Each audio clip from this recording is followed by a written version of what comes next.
In the vast tapestry of the cosmos, the galaxy had a name for what was about to happen to humanity. They called it the Quiet Ending. This wasn't a spectacle of war or destruction. There were no grand invasions, fleets blotting out the suns, no fiery orbitals, bombardments turning cities to glass, and certainly no heroic last stands to be immortalized in song. It was simply extinction, carried out peacefully, legally, and with bureaucratic precision. Humanity had lost a vote.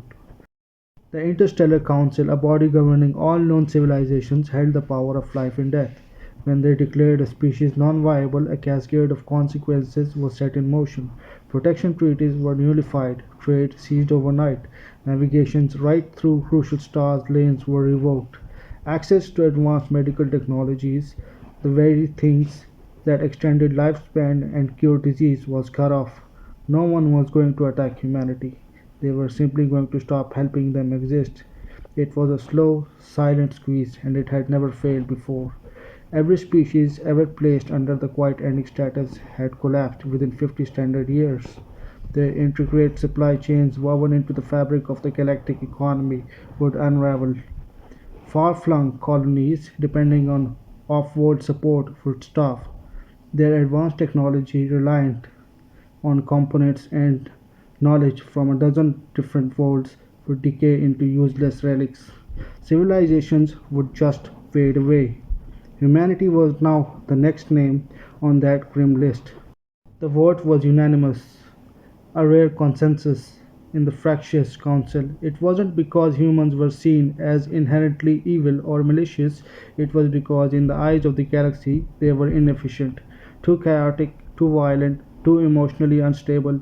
The galaxy, in its ancient wisdom, preferred clean, orderly species that fit neatly into predictable models. Humanity was a messy variable in a pristine equation, and so the countdown has begun.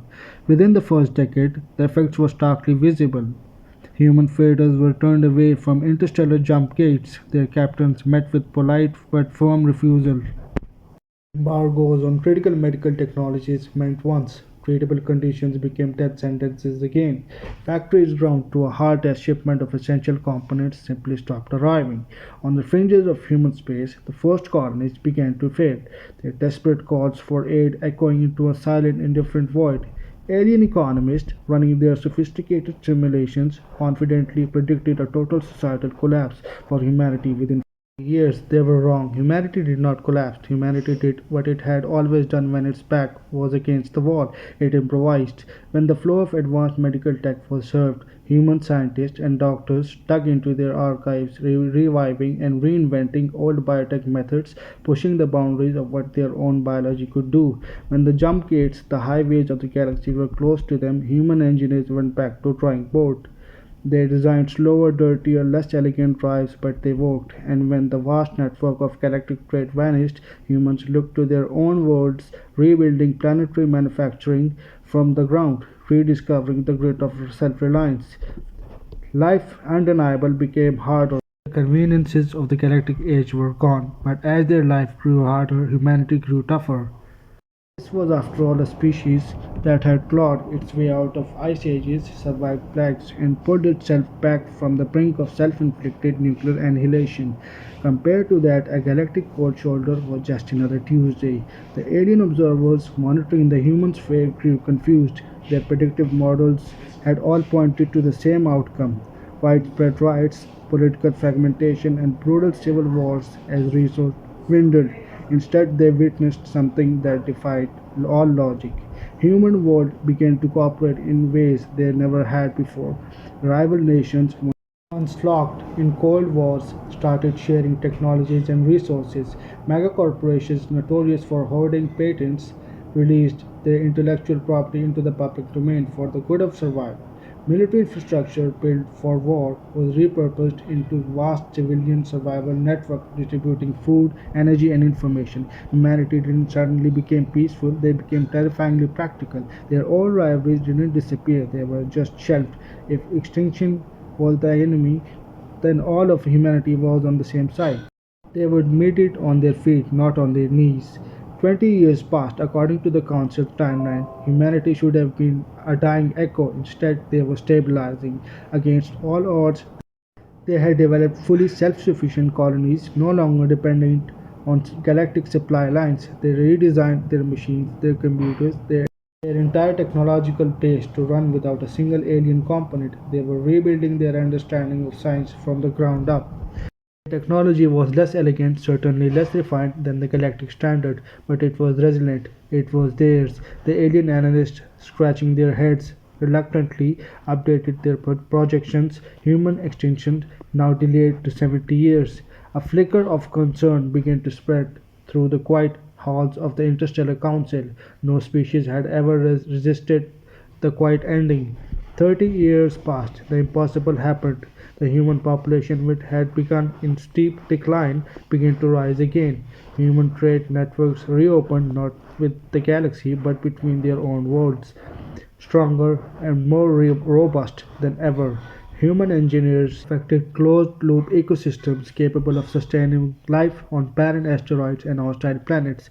Human medicine, while regressing on its most advanced forms, had taken leaps forward in adaptability and ruggedness, able to function with limited resources. Humanity wasn't just surviving, they were evolving into something new, something harder, more durable. The alien politicians began to worry.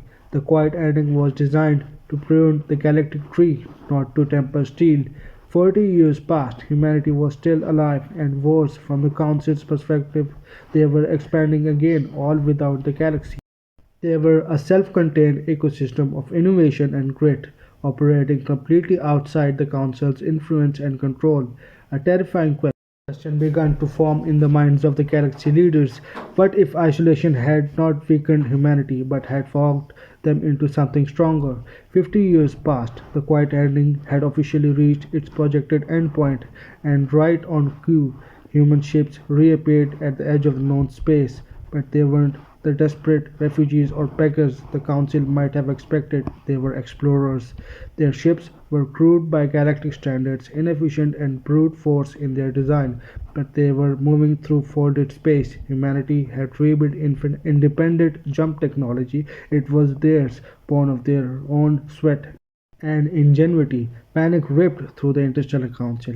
They hadn't destroyed humanity. They had inadvertently trained them in the harshest school in the universe. They had locked a predator in a cage with nothing but scrap metal and textbooks, and it had taught itself how to build a key. Emergency hearings were called. The quiet ending policy against humanity was suspended with immediate effect. A message was dispatched to the newly re-emerged human civilization. It was polite. It was filled with carefully worded regrets about the misunderstanding. It was an invitation to rejoin galactic society, to let bygones be bygones. It was too late. Humanity declined the offer, not with anger or resentment, but with a calm, unnerving finality. They had learned a fundamental lesson during the half-century of solitude: dependence is a weakness, alliance is a vulnerability. Then the galaxy realized the full horrifying truth of what they had done. They hadn't tried to quietly erase humanity from existence. Instead, they had forced them to become everything the galaxy feared: a completely self-sufficient species, hardened by adversity, unbound by galactic law, uncontrolled, unfiltered, and uncontained. The quiet ending had failed. It had failed because humans do not break when abandoned. They adapt, they endure, they overcome, they rebuild. The final addendum recorded in the annals of the Interstellar Council was a stark and simple warning for all future generations: never try to starve humans into extinction, because suffering does not destroy them, it teaches them, and humanity is a very, very fast learner. Thanks for watching.